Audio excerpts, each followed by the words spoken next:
नमस्कार, hello everyone, this is astro Meenu. Welcome to my channel the pure soul astrology. आज का मेरा topic astrology के ऊपर है। मुहूर्त की वैल्यू हम सब जानते हैं कि शादी का मुहूर्त हो, घर बनाना, गाड़ी खरीदना, इंटरव्यू पर जाना, कॉन्ट्रैक्ट साइन करना, यहाँ तक कि हर त्यौहार हमारा मुहूर्त देखकर मनाया जाता है। ठीक है, बड़े काम होते हैं, हम पंडित से मुहूर्त निकलवा लेते हैं कि शादी कब होनी है, इसका मुहूर्त हम देख लेते हैं। लेकिन जो छोटे छोटे इवेंट्स होते हैं कि क्या आज हम इंटरव्यू पे जा सकते हैं, या क्या हम कोई एग्ज़ाम अप्लाई करना है ऑनलाइन, तो हम किस दिन उसको टेस्ट को प्रिपेयर करें। कॉन्ट्रैक्ट आ गया हाथ में, कॉन्ट्रैक्ट साइन करना है जॉब का, तो हम किस दिन साइन करें, किस दिन हम ज्वाइनिंग की डेट लें। तो ये छोटी छोटी सी चीज़ें होती हैं जो हम शायद नहीं किसी से पूछते और रैंडमली हम काम कर लेते हैं। लेकिन क्या ये अच्छा नहीं होगा कि हम खुद ही जान लें कि वो दिन जिस दिन हम कोई काम करना चाहते हैं तो उसका मुहूर्त कैसा है उस दिन के लिए। मुहूर्त को हम जो देखते हैं, हम अपने मून नक्षत्र से देखते हैं, क्योंकि मून जिस नक्षत्र में हम पैदा होते हैं, यानी कि जिस राशि में आपका चंद्र राशि, जिसको चंद्रमा बैठा है, जिस घर में वो चंद्रमा जिस भी नक्षत्र में आता है वो आपकी चंद्र राशि और वो आपका चंद्र नक्षत्र माना जाता है, जिसको हम जन्म का नक्षत्र कहते हैं। अब हमारे पास में 27 नक्षत्र हैं। आपको कैसे पता चलेगा कि वो डिटेल जो है वो आप कहाँ से निकालेंगे, कैसे निकालेंगे। तो आज मैं आपको थोड़ा आसान तरीके में समझाती हूँ कि हम उसको खुद कैसे बनाएं और कैसे उसको देखें कि वो जो मून का जो नक्षत्र है उसके आने वाले जो नक्षत्र है हमारे, वो उस दिन के लिए कैसे रहेंगे। हम यहाँ तक ये भी देख सकते हैं कि जो प्लैनेट हमारे 12 हाउसेस में स्प्रेड है और वो जिस भी नक्षत्र में बैठे हुए हैं वो हमको उनके क्या रिजल्ट दे रहे हैं। नक्षत्र हमारे 27 होते हैं। 3 के सेट में 9 के 3 सेट्स बनते हैं और ये 27 नक्षत्र पूरे हो जाते हैं। इनकी सीक्वेंस आती है जैसे कि सामने आपको दिख रहा है, अश्विनी, भरणी, कृतिका, रोहिणी, मृगशिरा, आद्रा, पुनर्वसु, पुष्य, आश्लेषा। ये 9 के आपका सेट है। उसके बाद में आएगा मघा, पूर्व फाल्गुनी, उत्तरा फाल्गुनी, हस्ता, चित्रा, स्वाति, विशाखा, अनुराधा और ज्येष्ठा। उसके बाद में आपका आएगा नेक्स्ट जो तीसरा सेट है वो मूला, पूर्वाषाढ़ा, उत्तराषाढ़ा, श्रवण नक्षत्र, धनिष्ठा, शतभिषा, पूर्व भाद्रा, उत्तर भाद्रा और रेवती। ये 9 नक्षत्र है। इन 9 नक्षत्रों के 9 देवता होते हैं। जैसे कि आप देख रहे हैं कि पहला नक्षत्र, 10वां नक्षत्र और 19वां नक्षत्र, इनके देवता केतु हैं। इसके बाद में भरणी, पूर्व फाल्गुनी और पूर्वाषाढ़ा, इनका वीनस नक्षत्र का देवता है। तीसरी जो नक्षत्र कृतिका, उत्तरा फाल्गुनी और उत्तराषाढ़ा, इनका सन है देवता। और चौथा जो रो है रोहिणी, हस्ता और श्रवण, इनका जो देव है वो मून है।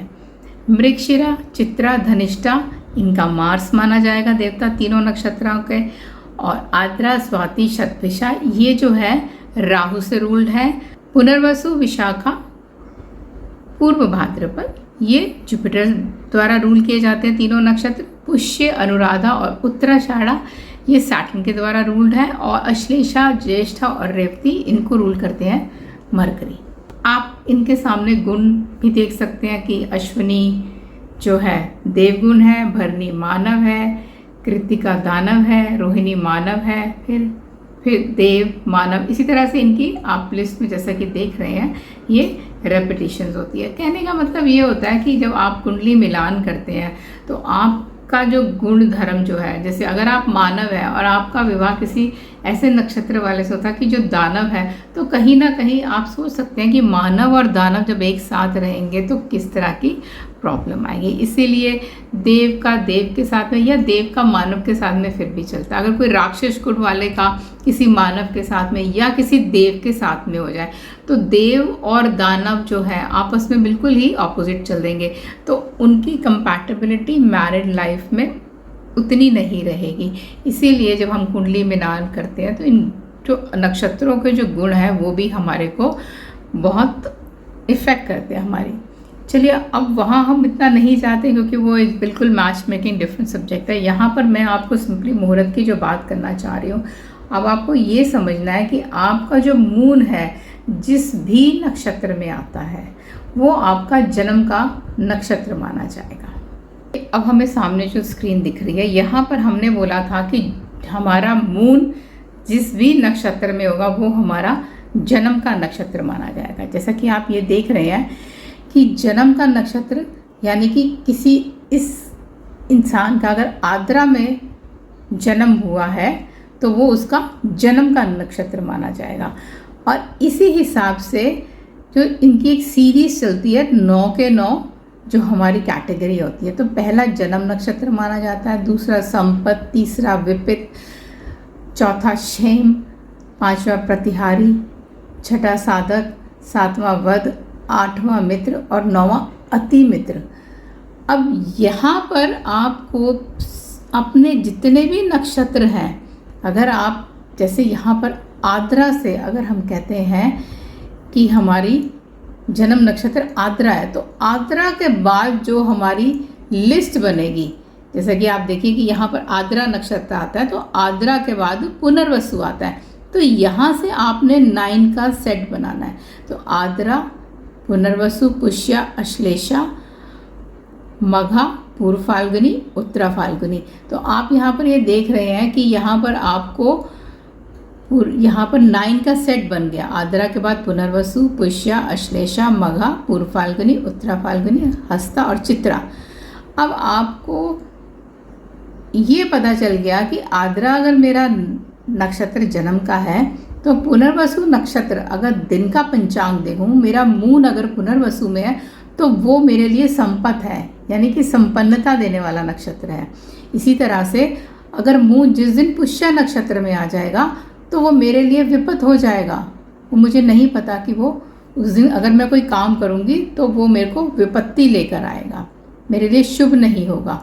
इसी तरह से अगर मेरा मून अश्लेषा में उस दिन होगा तो मुझे क्षेम को कहते हैं हम प्रॉस्पेरिटी, वो प्रॉस्पेरिटी देगा वो दिन में। अगर मैं कोई भी जो भी मुझे शुभ काम करना है अगर मैं उस दिन स्टार्ट करती हूँ तो मुझे वहाँ से प्रॉस्पेरिटी मिलेगी। इसी तरह से अगर मून मघा में आएगा तो ये प्रतिहारी माना जाएगा। प्रतिहारी मतलब बैक स्टैबिंग होता है। तो आपको उस दिन कोई भी अपना खुद ही पता है कि मुझे आज ये काम नहीं करना, मेरे को ऑफिस अगर मुझे ज्वाइन करना है तो मैं आज मून मेरा मघा में है तो मैं नहीं करूँगी क्योंकि I will be back stabbed. इसी तरह से आगे पूर्व फाल्गुनी आता है तो साधक है, ये भी एक शुभ माना जाता है। और फिर अगर मून उत्तरा फाल्गुनी में आ गया तो ये वध है। वध का मतलब ही आपको पता है, ख़त्म करना। यानी कि अगर कोई काम आप उत्तरा फाल्गुनी जिस दिन आपका जिसका भी आद्रा नक्षत्र होगा, अगर वो उत्तरा फाल्गुनी के अंदर कोई काम शुरू करेगा तो वो काम उसका सर्वाइव नहीं करेगा और ख़त्म हो जाएगा। नेक्स्ट इसी तरह से हस्ता और चित्रा, ये मित्र और अति मित्र है। मून अगर इन दोनों के दोनों में नक्षत्रों में होगा उस दिन तो मेरे लिए बहुत ही शुभ है। यही लिस्ट आगे कंटिन्यू होती है कि आद्रा, स्वाति, शतभिषा जन्म के नक्षत्र माने जाते हैं। पुनर्वसु, विशाखा और पूर्व भाद्रपद ये आपके संपन्नता देने वाले नक्षत्र होंगे आपको। और पुष्य, अनुराधा और उत्तरा भाद्रपद ये आपको विपत्ति लाएगा ये नक्षत्र, और प्रॉस्पेरिटी लाएंगे अश्लेषा, ज्येष्ठा, रेवती। और प्रतिहारी कौन बैक स्टैप करेगा? मघा, मूला, अश्विनी। ये केतु रूल बाय केतु, ये नक्षत्र जो है केतु से रूल है तो ये आपके लिए शुभ नहीं होंगे। दैट मीन्स पूर्व फाल्गुनी, पूर्वाषाढ़ा, भरणी ये साधक है, ये भी शुभ है। फिर उत्तरा फाल्गुनी, उत्तराषाढ़ा और कृतिका ये सूर्य के नक्षत्र, ये भी अच्छा नहीं है, ये वध माने जाएंगे, उस दिन खत्म हो जाएगा काम। हस्ता, शरण, रोहिणी ये मून का नक्षत्र जो है ये मित्र है। और चित्रा, धनिष्ठा, मृगशिरा जो मंगल का जो नक्षत्र है ये अति मित्र है। बहुत आसान है, थोड़ा सा समझने की ज़रूरत है। यहाँ पर मैंने जन्म का नक्षत्र आद्रा लिखा, हो सकता है यहाँ पर आपका जो चंद्रमा है वो अनुराधा नक्षत्र में है। जब आप चेक करेंगे, अपना चार्ट बनाएंगे तो जब आप चंद्रमा को देखेंगे उसके आगे अनुराधा लिखा होगा। तो आपने क्या करना है, यहाँ से 9 का सेट लेना है आगे, 1 2 3 4 5 6 7 8 9, यानी कि ये 9 जो है यहाँ से अनुराधा से लेके पूर्व भाद्रपद को आपने फर्स्ट रो में लिखना है। फिर इसके आगे 9 लेकर आपने सेकंड 10 से 18 और इसके बाद 19 से 27 में आपने आगे चलना है। ये आपकी सीक्वेंस होगी जन्म का नक्षत्र आपका। अगर अनुराधा आता है तो डेफिनेटली यहाँ पर सैटर्न लिखा जाएगा, क्योंकि वो जन्म का नक्षत्र आपका शनि के नक्षत्र में आता है। तो आपकी लिस्ट यहाँ पर बदल जाएगी, आप उस हिसाब से अपनी लिस्ट को बनाएंगे। उस दिन आपका, जिस दिन आपको देखना है अपने दिन का मुहूर्त, तो आप मून को देखिए। उस दिन का आप ट्रांजिट लगाइए, देखिए मून कहाँ बैठा है। अगर आपका अनुराधा से बनता है तो ये जन्म नक्षत्र हो गया, तो दूसरे के बाद ये संपत हो जाएगा आपका। हमेशा आपके जन्म नक्षत्र से तीसरा नक्षत्र, 5वां नक्षत्र और 7वां नक्षत्र शुभ नहीं होता। ये आपको ध्यान रखना है, क्योंकि ये विपद, प्रतिहारी और वध में आते हैं। आप अपनी पर्सनल एक लिस्ट ऐसे बना कर रख लीजिए।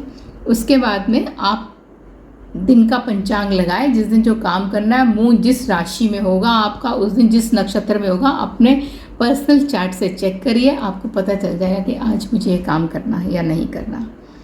अगर आप देखना, अगर आपको और एस्ट्रोलॉजी अच्छे से आती है, थोड़ा और समझना आपको चाहिए, तो आप अपना हर प्लैनेट सन से लेके केतु तक 9 प्लैनेट्स को देखिए कि वो किस नक्षत्र में बैठे हैं। वो भी आपको पता चल जाएगा कि अगर वो इनमें से कि वो आपके विपद में बैठे हैं या आपका साधक में बैठे हैं या मित्र या अति मित्र साइन में बैठे हैं, तो आपको हर प्लैनेट का पता चल जाएगा कि वो आपको किस तरह के रिजल्ट देंगे। ये एक लार्जर पिक्चर होगी। तो नवतारा चक्र से अपने पर्सनल कामों को देखने के लिए, मुहूर्त के लिए, ये एक बहुत ही इजी टूल है, जिसको अगर आप समझ जाते हैं तो आप अपने जो छोटे छोटे जो इवेंट्स हैं, आपने इन्वेस्ट करना है आज शेयर मार्केट में, आपने पैसा लगाया, आपको संपन्नता चाहिए, वो आपका पैसा ग्रो करे, तो क्या आप चाहेंगे कि विपद उस दिन मून आपका विपद या प्रतिहारी या वध की उसमें हो? नहीं चाहेंगे ना। आप तो चाहेंगे जहाँ पर मुझे संपन्नता मिले, यानी कि जुपिटर वैसे भी वेल्थ का कारक है। तो आप पुनर्वसु, विशाखा, पूर्व भाद्रपद में जिस दिन मून होगा उस दिन आप अपना पैसा इन्वेस्ट करिए, तो देखिए वो कैसे पैसा दुगना तिगना होगा। तो इस तरह से आप अपने हर काम के लिए ये नक्षत्रों को, मून तारा जो अपना रहा हमारा नव तारा है, जो बेस्ड ऑन है इसके ऊपर है, मून राशि जन्म नक्षत्र के ऊपर है, आप चेक कर सकते हैं। उम्मीद है आपने सबने समझ लिया होगा। कुछ क्लैरिटी चाहिए आप मुझे कमेंट्स में लिख सकते हैं। अगर आपको नहीं कुछ क्लियर हो रहा तो I will try to explain you कि आपके लिए कौन से जो नक्षत्र है वो अच्छे होंगे। और अगर इस वीडियो आपको पसंद आए तो शेयर करिए, लाइक करिए, चैनल को सब्सक्राइब करिए। Thanks for watching, bye bye, take care.